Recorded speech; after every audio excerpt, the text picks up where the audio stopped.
আসসালামু আলাইকুম ওয়া রাহমাতুল্লাহি ওয়া বারাকাতুহু।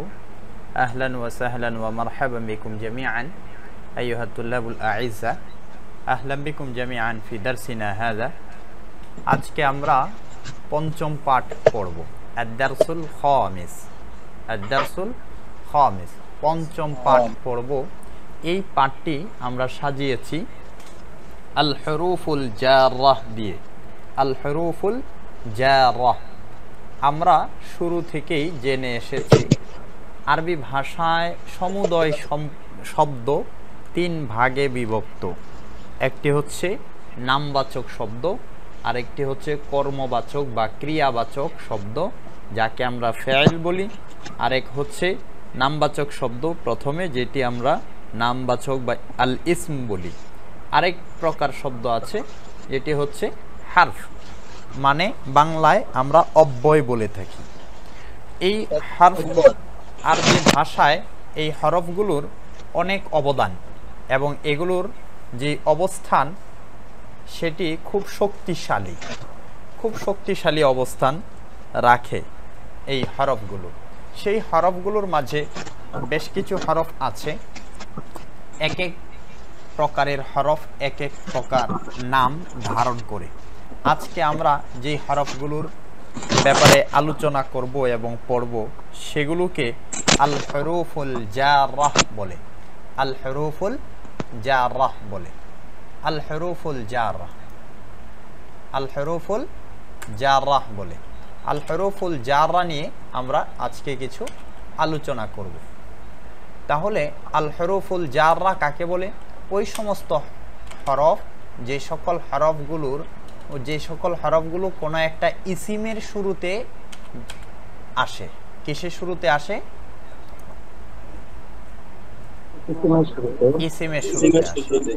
ইসিমের শুরুতে আসে। কোনো একটা নামের শুরুতে আসে, ফেইলের শুরুতে কখনোই আসবে না, ইসিমের শুরুতে আসে। ইসিমের শুরুতে এসে সেগুলোকে, ওই ইসিমটাকে জের প্রদান করে। কি প্রদান করে? জের প্রদান করে, মানে ইসিমটা জের যুক্ত হয়ে যায় এই হরফগুলো আসার কারণে। এমন হরফ হচ্ছে 17টি। কতগুলো? 17গুলো। আমরা সেই বিষয়গুলোই আজকে আলোচনা করব এখানে। যেমন দেখুন, কিছু হরফ ও তার ব্যবহারিত অর্থ, মানে ব্যবহারিক অর্থ আছে। এমন কিছু হরফ যা ইসিম ও জমিরের শুরুতে আসে। ইসিম ও জমিরের কি আসে? শুরুতে আসে। তাহলে কোথায় কোথায় আসবে? ইসিমের শুরুতে আসবে, আর ইসিমের যে প্রতিনিধিত্ব করে সর্বনাম, সেই সর্বনামের শুরুতে আসবে, এবং সেই ইসিম ও জমিরের শেষ অবস্থাকে জের প্রদান করে। শেষের অক্ষরে কি দিবে? জের দিবে। আচ্ছা, এসব হরফকে হারফে জার বলে। এসব হরফকে কি বলে? হারফে জার বলে। আচ্ছা, আর যেসব ইসিম ও জমিরের শুরুতে আসে সেসব ইসিম ও জমিরকে মাজরুর বলে। অর্থাৎ এই হরফগুলোকে জাররা বলে, আল হুরুফুল জাররা বলে। আর যেই ইসিম ও জমিরের শুরুতে আসে সেই ইসিম ও জমিরকে আরেকটা নাম দিয়ে দেয়, সেই নামটা কি? মাজরুর। সেই নামটা কি? মাজরুর, মানে সে জের দিয়েছে, জের যুক্ত হয়েছে এই হরফের কারণে, এই জন্য তাকে মাজরুর বলা হবে। ইসিম ও জমিরের শুরুতে এসে জার প্রদানকারী এমন হরফের সংখ্যা কতগুলো? 17টি। কতগুলো? 17টি। আচ্ছা, আপনারা কি দেখতে পাচ্ছেন? আচ্ছা, যদি দেখতে পান তাহলে আমরা দেখছি এখানে হরফ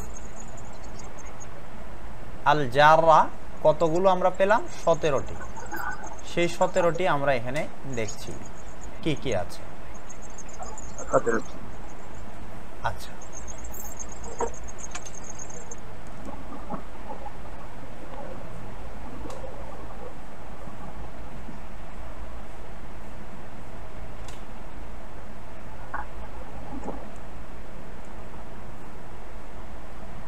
দেখি তো, আমরা একটু স্ক্রিনটাকে ঠিক করে নিচ্ছি।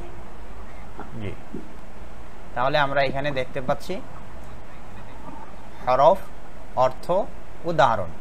হরফগুলো কি কি এবং কি কি অর্থে ব্যবহৃত হয় আর তার উদাহরণ কি, এই বিষয়গুলোকে এখানে ফুটিয়ে তোলার চেষ্টা করা হয়েছে। আপনারা দেখতে পাচ্ছেন 1 নম্বরে আছে হচ্ছে বা। বা কিসের অর্থে আসে? দিয়ে, দ্বারা, কর্তৃক, সাথে, বিনিময়ে, কিছু, প্রতি, ব্যাপারে, প্রসঙ্গে, শপথ, কারণ, যেহেতু ইত্যাদি অর্থে ব্যবহার হয়। বা বিভিন্ন সময় এই সকল অর্থ প্রদান করে থাকে। যেমন উদাহরণে আমরা দেখতে পাই কাতাবতু বিল কলামি, আমি কলম দ্বারা লিখেছি, তাহলে দ্বারার অর্থ এখানে চলে এসেছে। এরপরে মারিদতু বিগফলাতি, আমার অসাবধানতার কারণে আমি অসুস্থ হয়েছি, তাহলে এখানে কারণ চলে আসছে। জিতু বিল মসজিদি, আমি মসজিদের পাশ দিয়ে এসেছি, আমি মসজিদের পাশ দিয়ে এসেছি, এখানে পাশে ব্যবহৃত হয়েছে। তদ্রূপভাবে অন্যান্য অর্থ যেগুলো আছে সবগুলোই বিভিন্ন সময় অর্থ প্রদান করবে। যেমন বিল্লাহি, আল্লাহর কসম, এরকমভাবে ব্যাপারে আসবে, প্রসঙ্গে আসবে, যেহেতু আসবে, বিভিন্ন সময় বিভিন্ন অর্থ প্রদান করবে। এগুলো আপনারা বুঝতে পারবেন সামনে ইনশাআল্লাহ। আচ্ছা, 2 নাম্বার হচ্ছে কি তা। তা এর অর্থ কি কি? শপথ, কসম, শুধু আল্লাহর সাথে নির্দিষ্ট, মানে তাটা অন্য কোথাও ব্যবহার হবে না। এই তা দিয়ে যে কসমটা, এই কসমটা শুধু কার সাথে সম্পৃক্ত? আল্লাহর সাথে সম্পৃক্ত, এটা অন্য কারোর সাথে ব্যবহৃত হবে না। যেমন তাল্লাহি আফআলু কাযা, আল্লাহর কসম আমি এমনটি করব। তাল্লাহি আফআলু কাযা, আল্লাহর কসম আমি এমনটি করব। আরেকটি উদাহরণ আছে হচ্ছে তাল্লাহি আযহাবু ইলাল মাদিনা, আল্লাহর শপথ আমি মদিনায় যাব, আমি মদিনায় যাব। আচ্ছা, 3 নাম্বার হরফ হচ্ছে কাফ। 3 নাম্বার হরফ কি? কাফ। কাফ অর্থ কি? ন্যায়। ন্যায় মানে মতো, ন্যায় মানে ওই ন্যায় না, ইনসাফ যেটা সেটা না, ন্যায়, মতো, সাদৃশ ইত্যাদি অর্থ প্রকাশ করে থাকে। যেমন যাইদুন কাল আসাদি, যাইদুন কাল আসাদি, যায়েদ সিংহের ন্যায়, সিংহের মতো। লাইসা কামিথলিহি শাইউন, তার মতো কোনো বস্তু নেই। লাইসা কামিথলিহি শাইউন, তার মতো কোনো বস্তু নেই। আচ্ছা, এরপর আছে হচ্ছে লাম। লাম কি কি অর্থ দেয়? জন্য, উদ্দেশ্য, উদ্দেশ্যে, পক্ষে ইত্যাদি অর্থে ব্যবহার হয়। যেমন আলহামদুলিল্লাহ, সমস্ত প্রশংসা আল্লাহ তাআলার জন্য। আল কলামু লিরাশিদিন, কলমটি রাশেদের জন্য, কলমটি কার জন্য? রাশেদের জন্য। আচ্ছা, তদ্রূপভাবে উদ্দেশ্য, পক্ষ এগুলো আসবে সামনে, আপনারা বুঝতে পারবেন। এরপরের 5 নাম্বার হরফ হচ্ছে ওয়াও। ওয়াও কিসের অর্থ আসে? কসমের অর্থ দেয়, কসম, শপথ ইত্যাদি অর্থ প্রকাশ করে থাকে ওয়াও। যেমন ওয়াল্লাহি লা আকুলু আস-সিদকা, ওয়াল্লাহি লা আকুলু সিদকা, যে আল্লাহর শপথ আমি সত্য কথা বলবো, আমি সত্য কথা বলবো। আচ্ছা,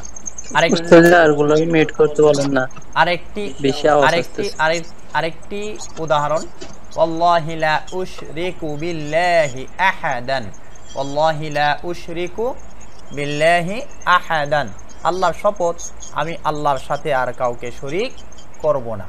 আচ্ছা, 6 নাম্বার হরফ হচ্ছে মুজ মুনজু। 6 এবং 7 দুইটি একসাথে, মুজ মুনজু। আচ্ছা, মুজ মুনজু এর অর্থ কি?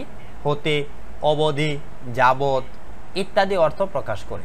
যেমন মা রাআইতু মুনজু ইয়াউমিল ঈদি, আমি তোমাকে, মা রাআইতু এখানে একটা কা হবে, মা রাআইতু কা, মা রাআইতু কা, মা রাআইতু কা, আমি তোমাকে কি ঈদের দিন হতে দেখিনি। আচ্ছা, মা রাআইতুকা মুনযু ইয়াউমিল ঈদ, আমি তোমাকে ঈদের দিন হতে দেখিনি বা দেখি না। আচ্ছা, আরেকটি উদাহরণ হচ্ছে আনা আকতুবু মুজ সাআতাইন, আমি 2 ঘন্টা ধরে লিখছি। মুজ এর উদাহরণও চলে আসছে, মুনজু এর উদাহরণও চলে আসছে। 8 নাম্বার হচ্ছে রুব্বা। এইগুলোর অর্থ বা ব্যবহার খুব কম, সামান্য অল্প কিছু পাওয়া যায়। আচ্ছা, রুব্বা এর অর্থ যেমন কিছু, অল্প কিছু, কম, সামান্য ইত্যাদি অর্থ প্রকাশ করে। যেমন রুব্বা রাজুলিন ইউসাল্লি মাআল জামাআ, খুব কম মানুষ জামাতে নামাজ পড়ে। খুব কম মানুষ, বর্তমান সময়ের কথা বলা হচ্ছে, খুব কম মানুষ জামাতে নামাজ পড়ে। বা এখানে যেই কথা বলা হয়েছে এটা সমাজের কোনো চিত্রকে ধারণ করে না এবং প্রতিনিধিত্বও করে না, একটি উদাহরণ মাত্র। আচ্ছা, রুব্বা তালিবিন যাকিয়িন ইয়াকরাউ কুল্লা ইয়াউমিন, মেধাবী ছাত্র খুব কমই প্রতিদিন পড়ে। মানে এটা বাস্তবতা বিপরীত হয়ে গেছে উদাহরণগুলো, এরপরও এখানে দেওয়া হয়েছে। আচ্ছা, এরপর হচ্ছে আপনাদের সামনে আছে হচ্ছে 9 নাম্বার আদা, 10 নাম্বার হাসা, আর 11 নাম্বার খলা। তিনটি একসাথে দেওয়া হয়েছে, তিনটি একসাথে দেওয়া হয়েছে। যেমন এইগুলোর অর্থ কি? ব্যতীত, ছাড়া ইত্যাদি অর্থে ব্যবহার হয়। যেমন আমরা যদি বলি যে যা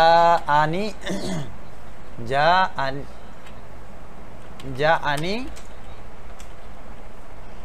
আত-তুল্লাবু, যা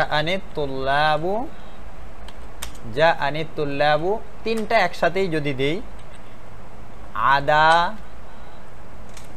এরপর যদি আমরা এখানে হাসা,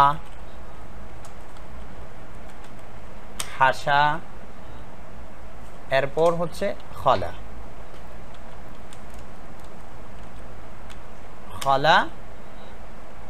জাইদুন, তাহলে তিনটার অর্থই চলে আসছে। যেমন এখানে জাআনি তুল্লাবু, আদা অথবা হাসা অথবা খালা, জাইদুন, জায়েদ ছাড়া অন্য সকল ছাত্র আমার কাছে এসেছে। এখানে জাআনি তুল্লাবু আদা জাইদুন এভাবেও বলতে পারি, জাআনি তুল্লাবু হাসা জাইদুন এভাবেও বলা যাবে। আবার জাআনি তুল্লাবু খলা জাইদিন, সবগুলোতে জাইদিন হবে। আচ্ছা, এভাবে বলা যেতে পারে যে জায়েদ ছাড়া আমার কাছে সকল ছাত্র এসেছে। আপনারা বুঝেছেন?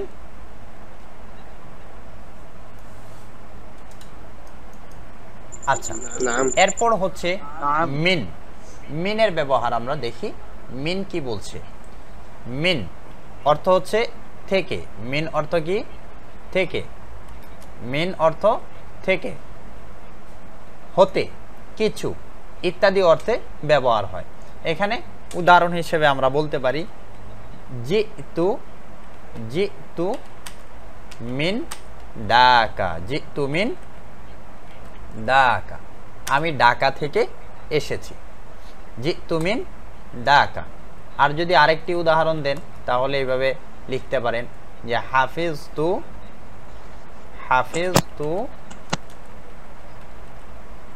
হাফিজতুল কুরআনা, হাফিজতু মিনাল কুরআনিল কারীম, মিনাল কুরআনিল অথবা মিনাল কুরআনিল কারীম, মিনাল কুরআনিল কারীম, আমি ঢাকা থেকে এসেছি, আমি কুরআনুল কারীম থেকে হিফজ করেছি, আমি কুরআনুল কারীম থেকে কি করেছি? মুখস্থ করেছি। ঠিক আছে। এরপর 13 নাম্বার আসুন। 13 নাম্বার আছে হচ্ছে ফি, মধ্যে, ভেতরে, বিষয়ে, প্রসঙ্গে, ব্যাপারে ইত্যাদি অর্থে ব্যবহার হয়। যেমন ফিল মসজিদি, মসজিদের মাঝে বা মসজিদের মধ্যে, ফিল মসজিদি, মসজিদের মধ্যে। আরেকটি উদাহরণ আমরা লিখতে পারি কুলতু ফি হাযাল আমরি, আমি এই বিষয়ে বলেছি। আমি এই বিষয়ের ব্যাপারে বলেছি বা প্রসঙ্গে বলেছি বা এই বিষয়ে বলেছি। আর ফিল মসজিদি মানে আমি মসজিদে আছি বা মসজিদের ভিতরে রয়েছি ইত্যাদি। এরপর হচ্ছে 14 নাম্বার হচ্ছে আন। আন অর্থ কি? সম্পর্কে, হতে, নিকট হতে ইত্যাদি অর্থে ব্যবহার হয়। উদাহরণ হিসেবে আমরা বলতে পারি, যেমন অসংখ্য উদাহরণ আছে এরকম হাদিসের মাঝে।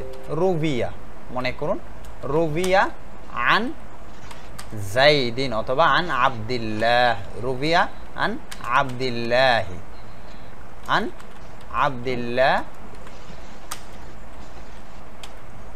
আব্দুল্লাহ ইবনে উমারা। রুবিয়া আন আব্দুল্লাহ ইবনে উমারা উদাহরণ হতে পারে। এছাড়াও আমরা আরও উদাহরণ এখানে লিখতে পারি। উরিদু মানে আমি আপনার সম্পর্কে জানতে চাই, আমি আপনাকে চিনতে চাই। তাহলে কি হবে? উরিদু আন আরিফা। এগুলো যদিও ফেলের ব্যবহার আসছে এখানে, আমরা ফেলের ব্যবহারগুলো জানবো। আন নাফসিকা মানে আমি আপনার সম্পর্কে পরিপূর্ণ জানতে চাই। আমি আপনার সম্পর্কে কি জানতে চাই? পরিপূর্ণ জানতে চাই। তাহলে কি হবে? যে রুবিয়া উরিদু আন আরিফা আন নাফসিকা, আন নাফসিকা, যে আমি আপনার সম্পর্কে পরিপূর্ণ জানতে চাই। আপনার সম্পর্কে কি চাই? পরিপূর্ণ জানতে চাই। আচ্ছা, এরপরে 15 নাম্বার হচ্ছে আলা। এখানে গালা হয়ে গেছে। আলা, আলা মানে উপরে। আলা উপরে, পাশে, নিকট, বিপক্ষে ইত্যাদি অর্থে ব্যবহার হয়। যেমন এখানে আমরা উদাহরণ লিখতে পারি, অত্যন্ত সহজ উদাহরণ লিখতে পারি। আল কিতাবু, আল কিতাবু বলুন আপনারা। আলা আলা তাবিলাতি, আল কিতাবু আলা তাবিলাতি। আরেকটি উদাহরণ দিন। মারারতু আলাইকুম মানে আপনাদের পাশ দিয়ে আমি গিয়েছি। আত-তায়রু আলা শাজারা, আত-তায়রু আলা শাজারা, চমৎকার। জি, আত-তায়রু আলা শাজারা। এরপরে যেটা বলছি, আচ্ছা, আত-তায়রু আলা শাজারাতি, মাশাআল্লাহ, আলা শাজারাতি। আচ্ছা, এরপর 16 নাম্বার হচ্ছে হাত্তা। হাত্তা অর্থ কি? হাত্তা অর্থ হচ্ছে পর্যন্ত, অবশেষে ইত্যাদি। হ্যাঁ, পর্যন্ত, অবশেষে, পর্যন্ত, অবশেষে ইত্যাদি অর্থে ব্যবহার হয়। দুটি অর্থ আছে এখানে হাত্তা। যেমন উদাহরণ হিসেবে আমরা বলতে পারি যে আকালতু সামাকাতা হাত্তা রাসিহা, আছে না? হাত্তা রাসিহা। এটা নিয়ে অনেক ঝগড়াঝাটি আছে, আমরা সেদিকে যাচ্ছি না। আমরা এখানে ছোট্ট একটি উদাহরণ লিখে নেই, যেমন ফেল দিয়েই কারাতু হাত্তা মাতলাইল ফজর, হাত্তা মাতলাইল ফজর। জি, হাত্তা মাতলাইল ফজর, যে ফজরের আগ পর্যন্ত। এই উদাহরণটাই সুন্দর হবে। হাত্তা মাতলাইল তো তাহলে আগের একটা অংশ লাগবে না? ফাজরি। এখানে তো শুধু কনফিউশন আছে। হ্যাঁ, আগের একটা অংশ থাকে, তাহলে পড়া আগের অংশটা দিয়ে দিতে পারি আমরা। তানাজ্জালুল মালাইকা অনেক বড় হয়ে যাবে, এরপরেও আমরা দিয়ে দিচ্ছি। কি হবে? তা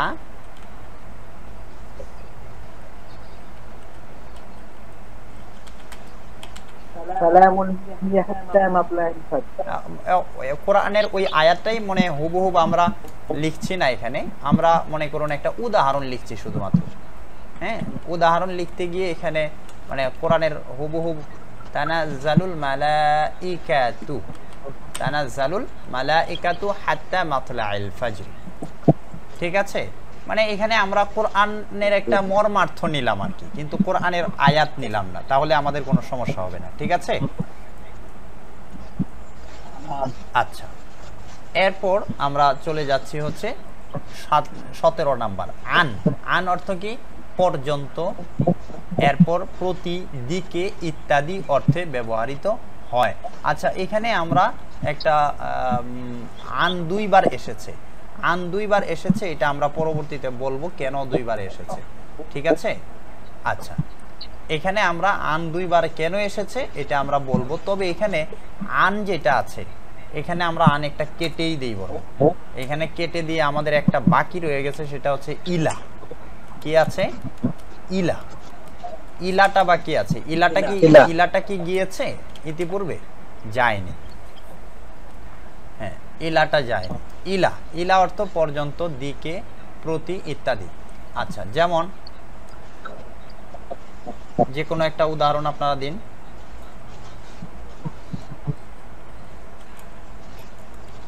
যে কোনো একটা। আযহাবু ইলাল মাদ্রাসাতি। আযহাবু ইলাল মাদ্রাসাতি। আচ্ছা, আযহাবু ইলাল মাদ্রাসাতি, এই তো চমৎকার হয়েছে। আযহাবু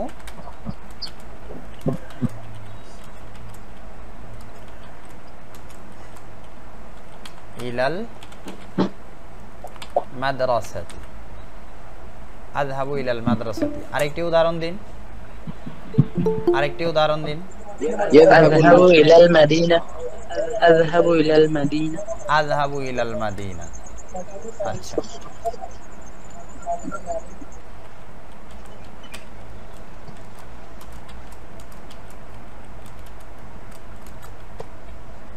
আযহাবু ইলাল মাদিনাতি। আচ্ছা, এই ছিল হচ্ছে 17টি আল হুরুফুল জাররা এর ব্যবহার এবং তার অর্থ কি কি আসবে সেগুলো আপনাদের সামনে উপস্থাপন করা হলো। আমরা চলে যাচ্ছি এখন হরফ যুগে কিছু উদাহরণের দিকে আমরা চলে যাচ্ছি, অর্থাৎ আমরা প্র্যাকটিসে চলে যাচ্ছি। যেমন এখানে দেখুন, হরফ যুগে কিছু বাক্য দেওয়া হলো, এগুলো পড়ুন ও বাংলায় অনুবাদ করুন। তাহলে ফিল ফাসলি, এখানে ফিল ফাসলি, ফিল ফাসলি, ফিল ফাসলি অর্থ কি বলুন? শ্রেণী কক্ষে। ফিল ফাসলি অর্থ কি? শ্রেণী কক্ষের মধ্যে। ফিল হুজরাতি, ফিল হুজরাতি শ্রেণী কক্ষে। ফিল হুজরাতি কামরায়। কক্ষের মধ্যে। ফিল বাইতি ঘরে। ঘরে। বাড়ির মধ্যে। ফিল মসজিদি মসজিদের মধ্যে। লিল ওয়ালাদি ছেলের জন্য। লিতিলমিদি, লিতিলমিদি ছাত্রের জন্য। আচ্ছা, লিল মুদাররিসি। ছাত্রের জন্য। তাহলে শিক্ষকের জন্য। আপনারা কি দেখছেন যে সবগুলোর শেষে, সবগুলো ইসিমের শেষে কি হচ্ছে? জার হচ্ছে, জের হচ্ছে, মানে হারফে জার এসে তার শেষে কি দিবে? জের দিবে। লির রাজুলি, লোকটির জন্য। লোকটির জন্য। আলাল কুরসিয়্যি, ছাতার উপর। চেয়ারের উপর। আলাল কুরসিয়্যি, চেয়ারের উপর। আলান নাফিযাতি, জানালার উপর। যদি বলি জানালার উপর। যদি বলি জানালার উপর পর্দা আছে, আলান নাফিযাতি সিতারাতুন। আচ্ছা, আলাল মাকতাবি অর্থ কি? মাকতাব মানে অফিস, মাকতাব লালা মাকতাব, কুতুবখানার যেটা সেটা হচ্ছে মাকতাবাতুন, আর এখানে হচ্ছে মাকতাব। মাকতাব মানে হচ্ছে দফতর, মাকতাব মানে হচ্ছে অফিস, মাকতাব মানে হচ্ছে সেক্রেটারি টেবিল। মাকতাব মানে হচ্ছে সেক্রেটারি টেবিল। সেক্রেটারি টেবিল তো কোথায় থাকে? অফিসেই থাকে, তাই না? জি। সেই হিসেবে কখনো কখনো মাকতাবের অর্থ টেবিলও ব্যবহার হবে, যে তখন টেবিল ব্যবহার হবে ওই টেবিল যেই টেবিলটা অফিসে থাকে, আচ্ছা রিসিপশনে থাকে। এরপরে ফিল ফাসলি তিলমিযুন। ফিল ফাসলি শ্রেণীকক্ষে একজন ছাত্র আছে। একজন ছাত্র আছে। আচ্ছা, আলাল কুরসিয়্যি ওয়ালাদুন। আলাল কুরসিয়্যি, চেয়ারের উপর একটি ছেলে। চেয়ারের উপরে একটি ছেলে আছে। হ্যাঁ, একটি ছেলে আছে। আলান নাফিযাতি সিতারাতুন। বলুন, জানালার উপর জানালার উপরে একটি পর্দা। পর্দা আছে। আত-তিলমিযু ফিল ফাসলি, ছাত্রটি শ্রেণীকক্ষে। ছাত্রটি শ্রেণীকক্ষে। আল ওয়ালাদু আলাল কুরসিয়্যি, ছেলেটি চেয়ারের উপর। ছেলেটি চেয়ারের উপরে। আস-সিতারাতু, এখানে আস-সাতারাতু হয়ে গেছে। আস-সিতারাতু, আস-সিতারাতু আলান নাফিযাতি, পর্দাটি জানালার উপরে। পর্দাটি জানালার উপরে। আচ্ছা, লিতিলমিযি কিতাবুন, লিতিলমিযি ছাত্রের জন্য একটি কিতাব আছে। লিল মুদাররিসি কলামুন, লিল মসজিদি শিক্ষকের জন্য বাবুন, একটি কলম আছে। মসজিদের জন্য একটি দরজা রয়েছে। আল কিতাবু লিতিলমিযি, আল কিতাবু, কিতাবটি ছাত্রের জন্য। কিতাবটি ছাত্রের জন্য। আল কলামু লিল মুদাররিসি, কিতাবটি ছাত্রের জন্য। আল কিতাব লিল-তিলমিয, জি, আল কলামু লিল মুদাররিসি। কলমটি শিক্ষকের জন্য। আল বাবু লিল মসজিদি, দরজাটি মসজিদের জন্য। অসাধারণ, জাযাকুমুল্লাহ, বারাকাল্লাহু ফিকুম। তো এটার উপর নির্ভর করে আপনারা এখানে কথোপকথনটি করে আসবেন। আইনা তিলমিযু, আত-তিলমিযু ফিল ফাসলি, মান ফিল ফাসলি, ফিল ফাসলি তিলমিযুন, মাযা আলান নাফিযাতি, আলান নাফিযাতি সিতারাতুন। এরপর আইনা সিতারাতু, আস-সিতারাতু আলান নাফিযাতি, মাযা আলাল মাকতাবি, টেবিলের উপরে কি আছে? মাযা আলাল মাকতাবি, টেবিলের উপরে কি আছে? আলাল মাকতাবি কিতাবুন ওয়া কলামুন ওয়া দাওয়াতুন। এরপরে হালিল ওয়ালাদি কুরাসাতুন, নাম লিল ওয়ালাদি কুরাসাতুন, হালিল কুরাসাতু লিল ওয়ালাদি, এই খাতাটা কি ছেলের? নাম আল কুরাসাতু লিল ওয়ালাদি। সহিহ? ফাহিমতুম? সবাই বুঝেছেন? আচ্ছা, এবার আপনারা এই অনুশীলনগুলো করবেন। অনুশীলনগুলো দেখুন, এখানে শব্দার্থগুলো অন্যরা মিউট করে রাখুন মেহেরবানি করে। শব্দার্থগুলো দেখুন, মাসরুরুন মাসরুরাতুন, জামিলুন জামিলাতুন, ওয়াকিফুন ওয়াকিফাতুন, ওয়াকিফুন ওয়াকিফাতুন। আচ্ছা, মাফতুহাতুন মাফতুহুন মাফতুহাতুন, আচ্ছা, মাফতুহুন মাফতুহাতুন, নাইমাতুন সাগীরাতুন, ছোট, সাগীরুন ছোট, কাবীরুন কাবীরাতুন, এটার অর্থ ছোট, জাইয়িদুন ভালো, তাওয়ীলুন লম্বা, কাসীরুন খাটো, সামিনুন মোটা, সামিনাতুন মোটা, দুইটার অর্থই মোটা। এখন এখানে উপযুক্ত শব্দগুলো কি করতে হবে? শূন্যস্থানে নিয়ে আসতে হবে। একটা একটা করে শব্দ, যেখানে যেটা উপযুক্ত হবে মুযাক্কার মুআন্নাস দেখে এবং অর্থের প্রতি খেয়াল করে আপনারা এখানে নিয়ে আসবেন। যেমন আনা মাসরুরুন হতে পারে, আনতি মাসরুরাতুন এটাও হতে পারে, আনতা জামিলুন এটাও হতে পারে, আনতা ওয়াকিফুন এটাও হতে পারে। যেখানে যেটা উপযুক্ত হবে আপনারা সেখানে লিখে নিয়ে আসবেন। পারবেন না ইনশাআল্লাহ? আচ্ছা, এরপর হচ্ছে উপযুক্ত শব্দ ও হারফে জার নিয়ে শূন্যস্থান পূরণ করুন। এখানে শব্দও দেওয়া আছে, আবার হারফে জারও দেওয়া আছে। কোন হারফে জারটা কোথায় ব্যবহার হবে, কোন শব্দটা কোথায় ব্যবহার হলে সঠিক হবে, এইগুলো শূন্যস্থানে আপনারা লিখবেন ইনশাআল্লাহ। লিখে আমাদেরকে দেখাবেন, ঠিক আছে? পারবেন না ইনশাআল্লাহ? ফিল বাইতি, ফিল বাইতি রাজুলুন এভাবে লিখতে পারেন, আলাল মাকতাবি কলামুন এভাবে লিখতে পারেন। আচ্ছা, এরপর অনুশীলন 3, পড়ুন এবং অনুবাদ করুন। হাদিহিল হুজরাতু, ফি হাদিহিল হুজরাতি। এরপর তিলকান নাফিযাতু, আলা তিলকান নাফিযাতি, হাযাল ফাসলু, ফি হাযাল ফাসলি, যালিকাল বাইতু, ফি যালিকাল বাইতি, হাযা তিলমিযু, লিহাযা তিলমিযি, যালিকাল মুদাররিসু, লিযালিকাল মুদাররিসি। এগুলো হচ্ছে অত্যন্ত সহজ। এই অনুশীলনগুলো আপনারা করে আসবেন। অনুশীলন 4, আরবিতে প্রশ্নগুলোর উত্তর দিন, একদম সহজ। এই যে উপরে যেই এটা দেওয়া আছে, এই বারাতটা দেওয়া আছে, এখান থেকেই আরবিতে উত্তর আসবে। মাযা ফিল হুজরাতি, মান ফিল ফাসলি, আইনাল কলামু, মা ফিল হুজরাতি, মান ফিল ফাসলি, কাইফা আনতা, কাইফাল কালামু, এগুলো নিয়ে আসবেন।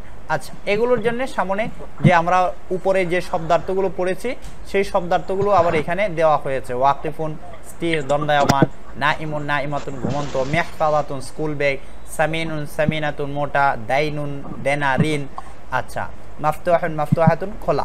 এই বিষয়গুলো আপনারা ভালো করে আয়ত্ত করে আসবেন ইনশাআল্লাহ। পারবেন না ইনশাআল্লাহ? পারবেন না ইনশাআল্লাহ?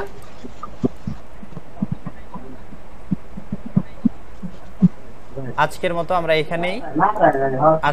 এখানেই আমরা সমাপ্ত ঘোষণা করছি। আশা করছি আপনারা অনুশীলনগুলো করে আসবেন ইনশাআল্লাহ। আজকের ক্লাসে যদি কারো কোনো প্রশ্ন বা জিজ্ঞাসা থাকে তাহলে করতে পারেন, আমরা কিছু প্রশ্ন নিয়ে নিই। জি, কারো কোনো প্রশ্ন আছে?